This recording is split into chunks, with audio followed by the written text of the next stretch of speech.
So once you are accused, you are guilty. Is that where we are now in life? If you're accused, you have a documentary backing you up, and you have some so-called evidence, not hard evidence, but somewhat evidence, and you get a great documentary, good filmmaking with the music, and you tug on the heartstrings and everything, the person you've accused is guilty. I don't think that's how life should really work. Now, as to these Michael Jackson accusers, they could be telling the truth. They could be. But without any proper, hard, tangible evidence, all we're doing is, well, it could be true. Well, that did happen, but if he did that, and this was... It's all hearsay, she say. Because the whole point is, in a court of law, unless you have tangible evidence, you can't go anywhere. So, how this filmmaker now says, oh my gosh, like, how could Dave Chappelle be joking about this stuff and everything? Well, no. Wait a minute. All because you won an award for a documentary doesn't make it true. You won an award because of your filmmaking. You didn't win an award because you brought proper hard evidence to say, oh no, wow, look at this amazing research that was done. No, it's just because of the way that you made it. That's why it's won. Through creative means, not through actual hard factual means. And you see, one thing with Michael Jackson is this. There are two Michael Jacksons. There's Black Mike and there's White Mike. A certain Michael Jackson ceased to exist after Thriller. From Bad onwards, when I looked at Bad and I said, who the hell is that? I remember in Nigeria when I looked at the album of Bad and I was like, wait a minute, that isn't the guy I grew up with. That wasn't the guy that inspired me. That's not the guy that was pretty much one of my heroes when I saw that famous Motown video where he did the moonwalk for the first time. So I was like, wait. And White Mike made some damn good tracks. Okay, White Mike made some damn good tracks.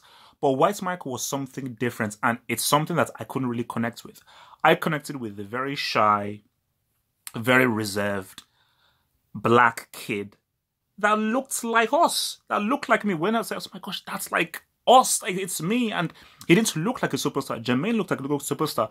But when I just saw that kid who all he had going for him was his talent. He didn't have the superstar look. He didn't have the swag and everything. All that was going for him that this guy was just talented. He was just the epitome of talent is how I am surviving in this world. Without it, I'm nothing.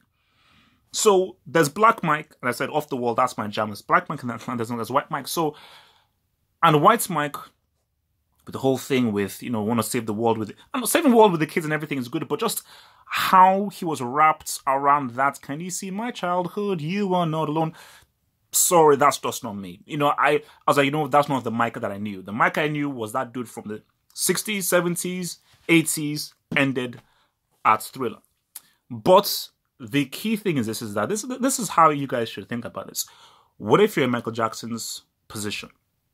What if you didn't molest any kids, but people accused you of molesting kids, and they released an amazing documentary, amazingly well made, where people said that you molested those kids, but you know that you didn't. But now everyone now is looking at you a certain way, and you're like, I didn't.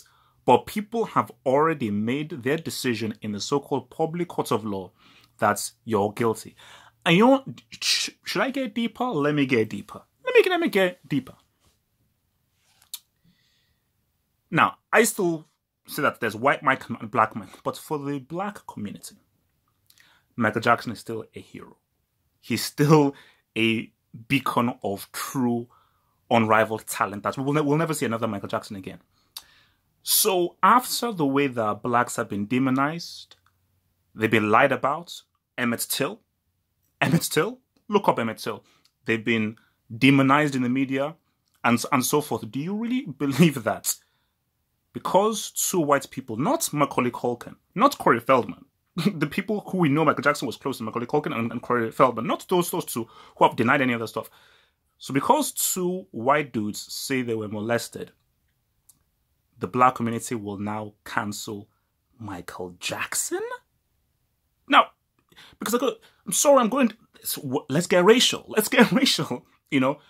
I'm not, because a lot of white guys out there will be like, yeah, look, man, that's it. Because I watched like a video from Collider, and they said, nah, I've deleted Michael Jackson's stuff, I've deleted his iTunes stuff, I've deleted everything, boom, I'm done. Do you really believe that any black person who sees that documentary is now going to cancel Michael Jackson because two white people and a white director have put forth that claim? And because it's an accusation. It's not fact, it's an accusation. No. Because for so long, black people have been lied on, demonized, and have been falsified by white media for so many years. So it's not going to work. Hence why, Oprah, you played yourself. Oprah, you really played yourself. So that's why I still have flipping Invincible, Off the Wall, and Thriller on my thing, and I ain't deleting it. It ain't never going to happen. It's not happening.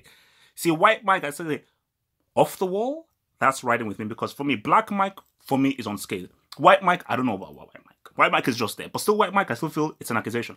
Black Mike, for me, he's unscathed. So Black Mike is a different man. But the key thing is this.